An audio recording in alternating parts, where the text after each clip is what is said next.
मुख्यमंत्री योगी आदित्यनाथ ने कानपुर में बीजेपी के अनुसूचित जाति सम्मेलन में शिरकत की और सम्मेलन को संबोधित करते हुए सीएम योगी आदित्यनाथ ने पिछली सरकारों पर अनुसूचित वर्ग के महापुरुषों की उपेक्षा का आरोप लगाया है।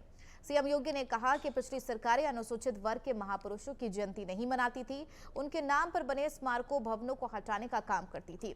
वहीं मुख्यमंत्री ने कहा कि अब महर्षि वाल्मीकि जयंती के अवसर पर हर मंदिर में अखंड रामायण का पाठ हो रहा है। अखंड रामायण में सरकार खुद भागीदारी बन रही है। पिछली सरकारें वोट बैंक के कारण ऐसा करने से डरती थी। साथ ही उन्होंने डबल इंजन की बीजेपी सरकार की उपलब्धियों को गिनवाया। बढ़ेंगे आगे। जालौन में दिल दहला देने वाली घटना सामने आई है। आरोपी युवक ने नाबालिग पर ज्वलनशील पदार्थ डालकर आग लगा दी, जिससे नाबालिग झुलस गई। परिजनों ने नाबालिग को इलाज के लिए अस्पताल में भर्ती कराया। परिजनों ने कहा कि गांव का रहने वाला मुन्ना राजपूत उसकी बेटी को पिछले कई महीनों से परेशान कर रहा था, जिसकी शिकायत वो लोग कई बार पुलिस से कर चुके थे, लेकिन आरोपी के खिलाफ कोई कड़ी कार्रवाई नहीं की गई। बेटी जब खेत पर जा रही थी तो आरोपी उसको फिर से परेशान करने लगा, जिसका बेटी ने विरोध किया तो उसके ऊपर ज्वलनशील पदार्थ डाल दिया। वहीं इस मामले में सीओ सदर गिरजा शंकर त्रिपाठी का कहना है कि मामला आपसी विवाद को लेकर है। दोनों परिवार एक दूसरे के आमने सामने रहते हैं। फिलहाल आरोपी को गिरफ्तार कर आगे की कार्रवाई की जा रही है। आज दिनांक 28/10/2023 को सुबह 8 बजे ग्राम मोहाना थाना डपोर के शैलेंद्र लोधी व मुन्ना लोधी के बीच में कहासुनी हो रही थी और उसी दौरान गाली गलौज शुरू हो गई। तभी शैलेंद्र लोधी के परिवारीजन भी मौके पर आ गए। इसी दौरान मुन्ना लोधी ने अपने मुंह में डीजल भरकर आग लगा करके शैलेंद्र लोधी की पुत्री, जिसकी उम्र 17 वर्ष है, उसके ऊपर फेंक दिया, जिससे वो मामूली रूप से झुलस गई।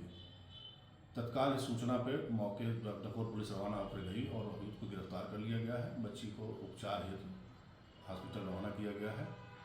अभियुक्त के विरुद्ध समुचित धारा में अभियोग पंजीकृत कर कार्रवाई की जा रही है।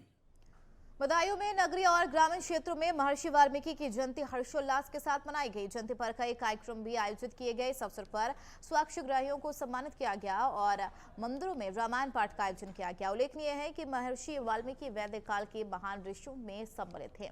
महर्षि वाल्मीकि को यदि कवि के नाम से भी जाना जाता है। महर्षि वाल्मीकि द्वारा अपने ग्रंथ में वर्णित स्थल, जिन्हें राम जानकी मार्ग, राम वन गमन मार्ग आदि के रूप में जाना जाता है। उत्तर प्रदेश में राम जानकी मार्ग, राम गमन मार्ग के अंतर्गत अनेक स्थल विद्यमान हैं, जहां पर भारतीय संस्कृति के मूल तत्व एवं मान्यताएं आज भी सुरक्षित हैं। टमाटर के बाद अब प्याज ने सबको रुला दिया है। जो प्याज नोएडा एनसीआर में नवरात्रों तक 30 रुपए किलो तक मिल रहा था, वहीं प्याज अब की कीमत बाजारों में 90 रुपए प्रति किलो हो गई है, जिससे ग्राहकों की जेब पर बड़ा असर पड़ रहा है। और अब प्याज के बढ़ते दामों को लेकर राजनीति भी तेज हो गई है। समाजवादी पार्टी के नेता अतुल यादव ने बढ़ती महंगाई को लेकर बीजेपी को जिम्मेदार ठहराया और कहा कि आने वाले लोकसभा चुनाव में बढ़ती महंगाई का नतीजा भाजपा को भुगतना पड़ेगा। जिस तरीके से प्याज की कीमतें लगातार बढ़ रही हैं, ये पूरी तरीके से सरकार की विफलता को दर्शाता है। सरकार आम जनमानस की ये नहीं है, सिर्फ उद्योगपतियों की सरकार है। उन्हीं के लिए स्कीम लाई जाती हैं। आम आदमी से इस सरकार का कोई मतलब नहीं है और आम आदमी 2024 में वोट की चोट इनको देने वाला है। विपक्ष को मजबूती से आम जनमानस वोट करेगा और 2024 में सरकार बदलेगी, जब जाकर के आम जनमानस को राहत की सांस मिलेगी। चलिए, खबरों में फिलहाल मेरे साथ इतना ही। नमस्कार।